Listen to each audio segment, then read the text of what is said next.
Bonjour à tous, chers élèves de première STL. Bienvenue sur cette nouvelle chaîne YouTube qui n'est pas un tuto beauté ni un stream Fortnite, mais bel et bien notre première plateforme d'échange pour assurer la continuité pédagogique de nos cours d'histoire-géographie.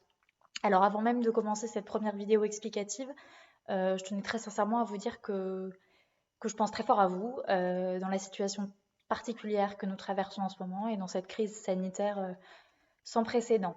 J'espère que vous vous portez tous pour le mieux, ainsi que vos proches, cela va de soi. Alors maintenant, on va débuter cette première vidéo à proprement parler, afin de vous expliquer un petit peu le déroulement des cours à venir. Tout d'abord, je tenais à vous rassurer. Nous allons continuer à avancer, comme c'était prévu. Vous serez prêts pour les E3C deuxième session, si tant est qu'ils soient maintenus. Donc, ne vous en faites surtout pas. Alors, comment est-ce que l'on va procéder? C'est assez simple. Chaque leçon va être divisée en plusieurs parties. Donc, par exemple, la prochaine leçon que vous allez recevoir concernant le nouveau chapitre d'histoire, H3, est divisée en 4 parties. Je vais vous envoyer un mail pour chaque partie. Dans ces mails, vous trouverez du coup le prochain mail que vous aurez de moi. La partie 1. Qu'est-ce qu'il y aura dans ce mail?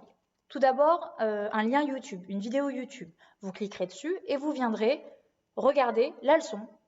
En gros, cette vidéo YouTube, c'est le cours que nous aurions fait si nous nous étions vus. Alors évidemment, il n'y aura pas l'interaction qu'il y a habituellement, vous ne serez pas là, mais cela remplacera au mieux ce que nous aurions fait en classe. Donc cette vidéo YouTube, vous aurez le PowerPoint que je vous aurai dans tous les cas montré, des extraits vidéo, etc., plus les explications qui vont avec, puisque j'apparaîtrai sur le côté droit de votre vidéo en webcam. Voilà. Ce cours, cette vidéo YouTube sera accompagnée toujours d'un document PDF, traitement de texte, sur lequel vous aurez la trace écrite correspondant à la vidéo que vous venez de regarder. Donc le cours que vous auriez normalement écrit en classe. Je sais que certains n'ont pas d'imprimante, il n'y a aucun problème. Pour gagner du temps, vous imprimez évidemment. Ceux qui n'ont pas les moyens techniques de le faire, vous recopiez cette trace écrite.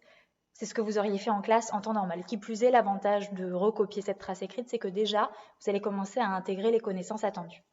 Après cela, une fois que vous avez regardé cette vidéo YouTube, regardez la leçon, la trace écrite, vous allez avoir sur Pronote un QCM à réaliser. Alors ce QCM portera à chaque fois sur la partie que vous venez de traiter, donc la vidéo que vous avez regardée et le cours que vous êtes censé avoir relu. Ce QCM est chronométré, vous le trouverez sur Pronote, dans votre cahier de texte, pour le jour donné. Petit QCM, vous le ferez en 2 ou 3 minutes. L'intérêt de ce QCM, pourquoi est-ce que je fais ce QCM? C'est simplement pour vous obliger à avoir une certaine régularité dans votre travail. Et puis moi, ça me permet aussi de voir si les connaissances sont bien acquises, que vous avez bien tout compris. Par ailleurs, l'avantage de la vidéo YouTube, c'est que en relisant votre leçon, si vous vous rendez compte qu'il y a un point qui n'est pas très clair, vous pouvez très bien réouvrir votre vidéo YouTube et regarder à nouveau ce petit élément qui vous semble un peu confus. Voilà, en gros, comme cela va se passer. J'ai terminé de tout vous expliquer. Je vous souhaite une très bonne journée. Je pense bien à vous. J'espère que vous vous portez pour le mieux à nouveau. Et à très vite pour la prochaine vidéo.